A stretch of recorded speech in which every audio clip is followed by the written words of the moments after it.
USF. And before we start, I just wanted to say a huge thank you to Dr. Yuselin for giving me this opportunity to speak today.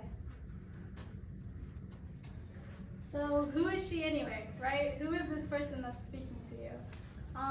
Well, I'm originally from Egypt, and I moved to the US when I was 10 years old.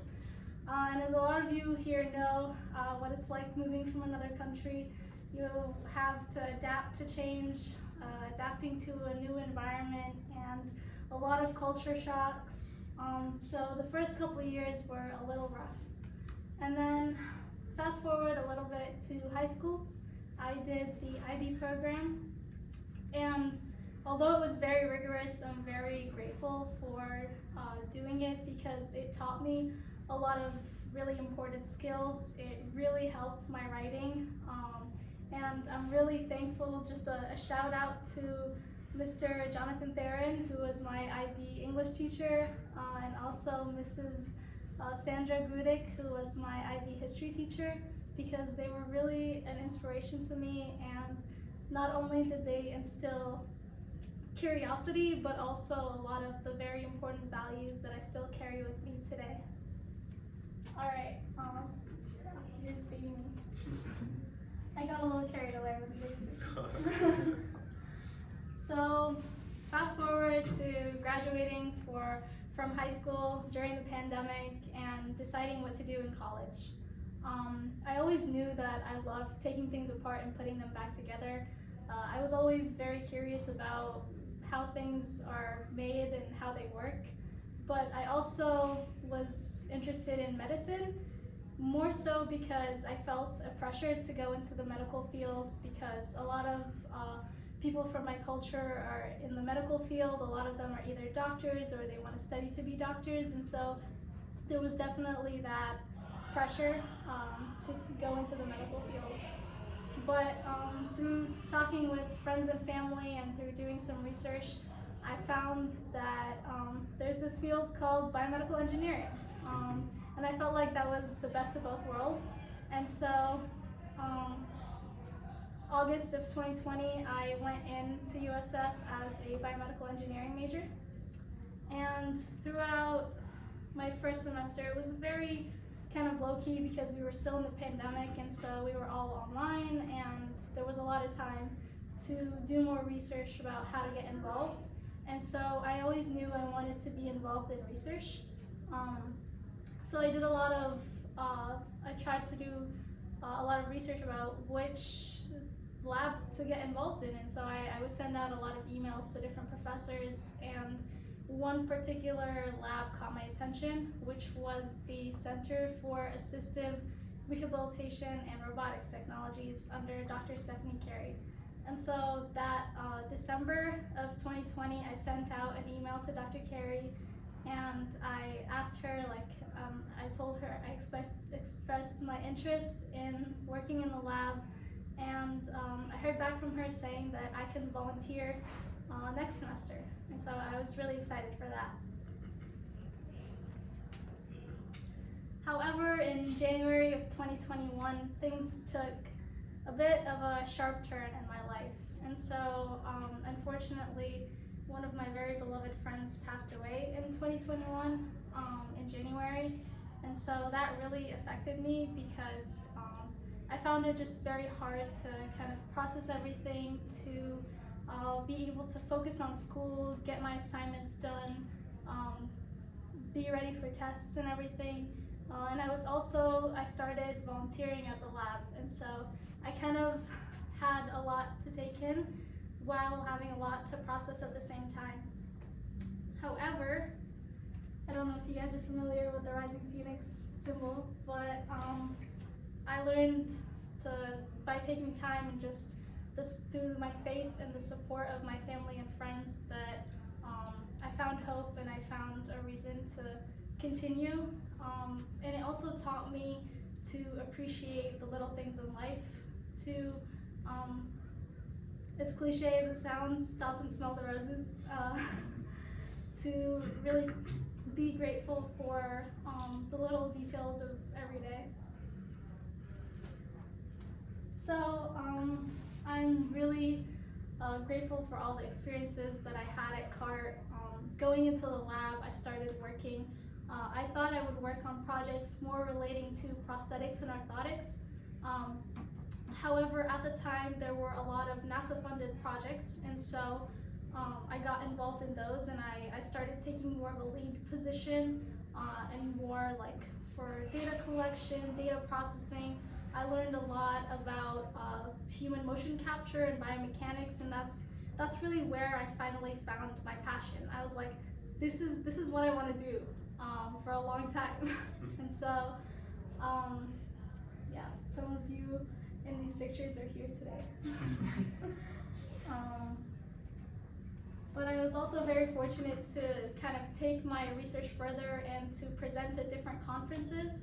And so throughout my 3 years at CART, I presented at 4 different conferences, 2 times at the NASA Human Research Program Investigators' Workshop, once at the USF Undergraduate Research Symposium, twice at the American Society for Gravitational and Space Research, and once at the Biomedical Engineering Conference.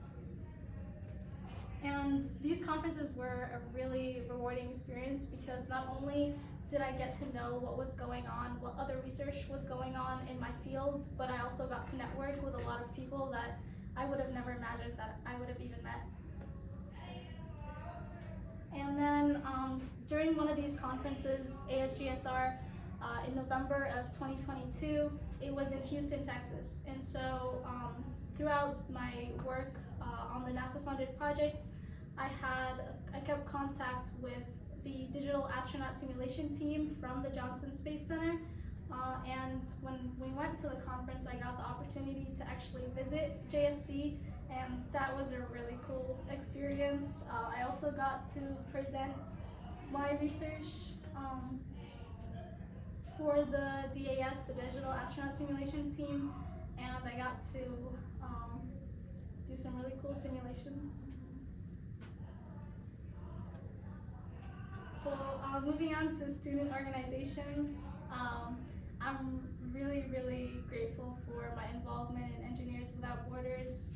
During my freshman year, my first semester of my freshman year, I remember there was this engineering organization showcase that I went to online, and when I joined the EWB team or meeting, they were just playing Scriblio at the time, and it seemed like a very fun, a very welcoming environment, and everyone there was really cool and welcoming, and I just loved it. And I also loved the mission of EWB, what it stood for, being able to contribute and give back because of all the, I was always grateful for every opportunity that I had, and I wanted to give back as much as I could. And so I'm really happy that I joined EWB and I got that opportunity to give back. And yeah. And although I wasn't unfortunately able to go to the Dominican Republic trip that was held in last spring, I just wanted to give a shout out to my team and say that I'm very proud of them for everything that they did there, and for working with high school students from the DR, and just for having a successful trip. All right, so what everyone's been waiting for. So in the summer of 2023, I had the amazing opportunity to have an internship at the NASA Johnson Space Center. And this was kind of a work in progress of all of my past 3 years in CART.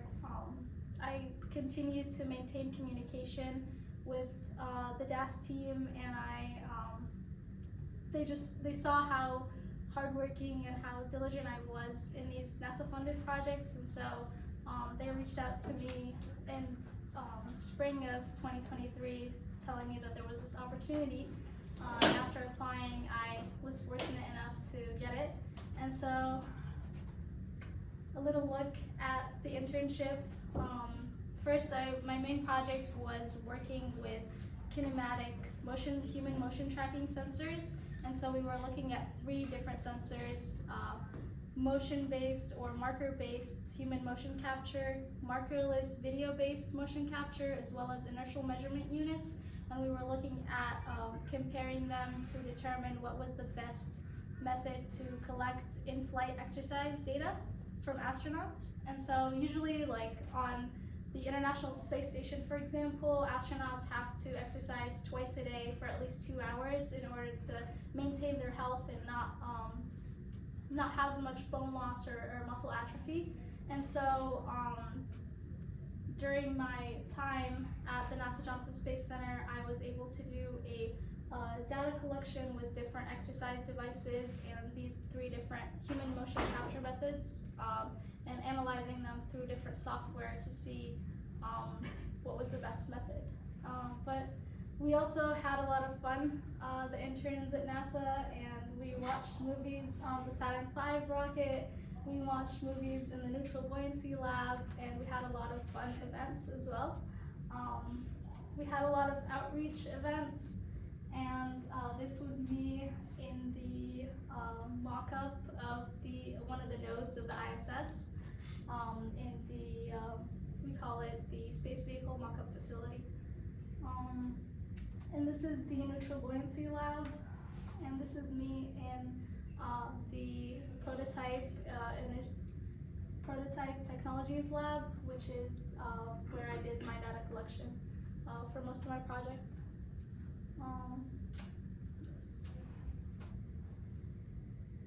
Okay, so so throughout like all my experiences, I learned how to, from EWB especially, I learned a lot about project management, different project management tools, and how to maintain and start remote partnerships, how to reach out to STEM, to K through 12 schools, and how to do STEM outreach.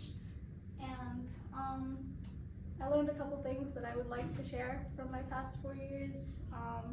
First of all, don't be afraid to ask questions, no matter where it is or who it is, no matter how much you think the person in front of you is experienced, or if you think your question is going to be silly or stupid. It doesn't really matter, because at one point or another, the person in front of you has been in your place. They know that you don't have as much experience as they do, and so don't be afraid to ask. Second is keep track of important dates and deadlines. We're at the age of AI right now, and there are some great AI tools out there, so take advantage of them. But yeah, there's been a lot of times where I've heard, or it has happened to myself, where I missed very important dates just because I didn't keep track of everything, or there was too much going on. Also, healthy procrastination. It's okay to procrastinate if you, if you don't want to do a certain thing right now, but you can do something else. That's also like staying productive.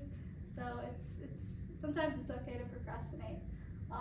But last and not least, certainly not least, is prioritize yourself. I know that at this stage we're very focused on like working hard, pushing through our limits, and just making sure that we get to where we want to get to. And so a lot of times we kind of, and this has been my experience of pushing ourselves more than our limits, because we want to get to where we want to. We want to reach that level of success or whatever it is. And so we think it's okay if I keep going, if I don't take a break. It's okay what's one more sleepless night? What's one more stressful day? But a lot of times we really do need to take that break, and we really do need to prioritize ourselves.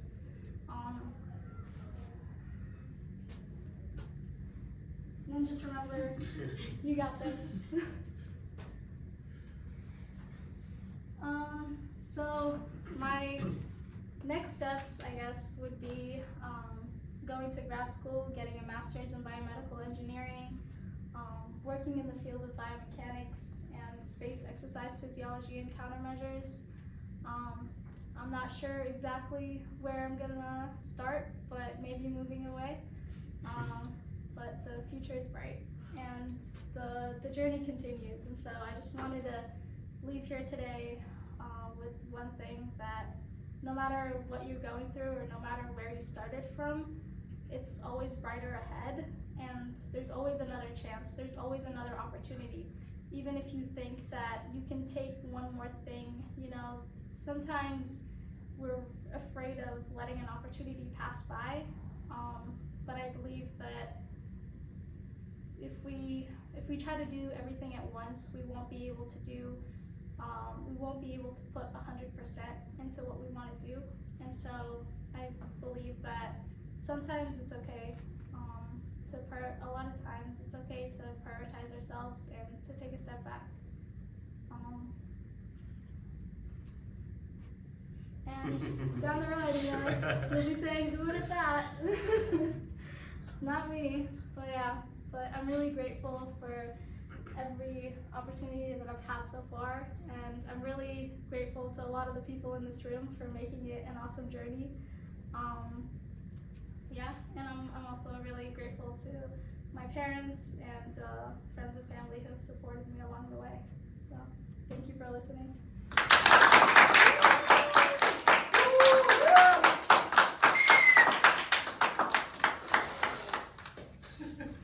Got the strawberry. Remember this left. Okay, any questions? Yes. So you kind of referenced it in your advice from a rookie slide about the AI tools, but I've seen you, like we're friends, I know you do a lot. I honestly really look up to you in that sense, but I wanted to know kind of some tips you might have learned in terms of like time management and being able to, you know, do as much as you do effectively and without getting burnt out, and I guess just some tips about time management. Yeah, thank you for that question. I mean, I gotta say, like, in the beginning, I was very bad about overbooking myself. I've tried to work on that throughout the years and more so recently, but I think the main thing is knowing your priorities, and so knowing like what do I need to do, what should I do, and what do I want to do, and so like just figuring out what are like say your top 3 priorities for like going from bigger scale to a smaller scale. So like I like to do like goals for the year, and then just kind of go like smaller into how can I apply that like on a weekly basis. Like if I want to, you know, keep good grades, and so what do I need to do for every class? And I just honestly for like scheduling, I just use Google Calendar, but I also use Excel a lot to like plan out certain things. And yeah, I want to say like don't like over plan, because I know like that has been something that I've struggled with, where I would like plan every little thing I have, but I think just finding what works for you. I don't know if that answered. Yeah, that was actually good. Thank you. Actually, can I ask another one, kind of just based off of what you said? So, yeah, you did say about like Google Calendars and Excel. Just to build up on that, are there any other like apps or applications or softwares that you use that you would recommend or suggest for, I guess, like time management, or anything, any tool that you think that you have discovered that other people might not be using? Honestly, I used to use this app called Actually, you've used it too. Notion, yeah. Oh yeah, that's why I was asking you. Yeah. That's a tool I would I used to use that, but then I went back to just using a regular old planner by hand, and Google Calendar, and so these have been really mostly what I've been using. I tried to use more like to use, when I was using Notion, I felt like I was just over scheduling everything, and so it wasn't working because I would get stressed about if I didn't get something done in like the allotted time, and so I figured time blocking has been really helpful. But yeah. What's time blocking? Time blocking is just instead of like just giving yourself like a block of time to do something, instead of setting like I'm gonna take 30 minutes to do this task, it's just like I'll give myself like 2 hours to get this and that done. Oh, nice. All right, yeah, that's all the questions. Thank you. Thanks. What's your favorite part about being involved with the WB? Oh man. Cool project. Great question. Honestly, I love the energy we bring. I love working with you guys. I love the fact that we've stayed with it and been consistent and determined to finish what we started. I love getting to hear back from the community we're working with and seeing how far we've reached with working with the Ashton School students from the DR, with working with Corbett Prep students from STEM Outreach, and just I love the reach we've had so far.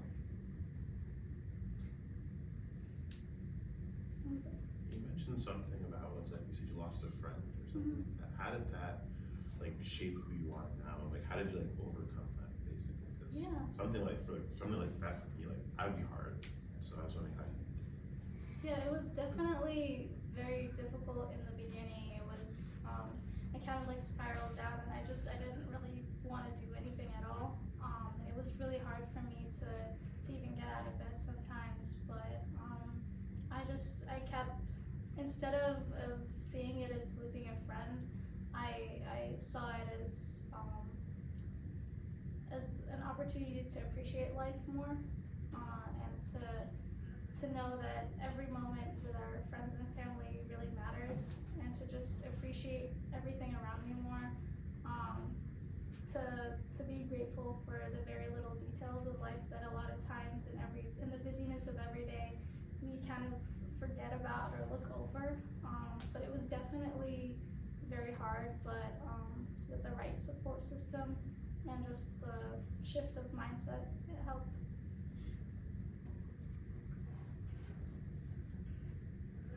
Doing humanitarian stuff after you graduate? Yes, so thanks for that. I forgot to mention, but I would definitely love to keep being involved in EWB after I graduate.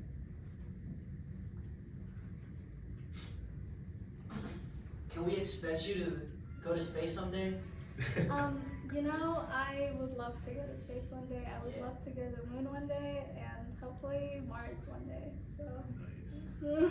Let's go. I think that's nice. 100%. All right, thank you, Sandra. It was an excellent presentation.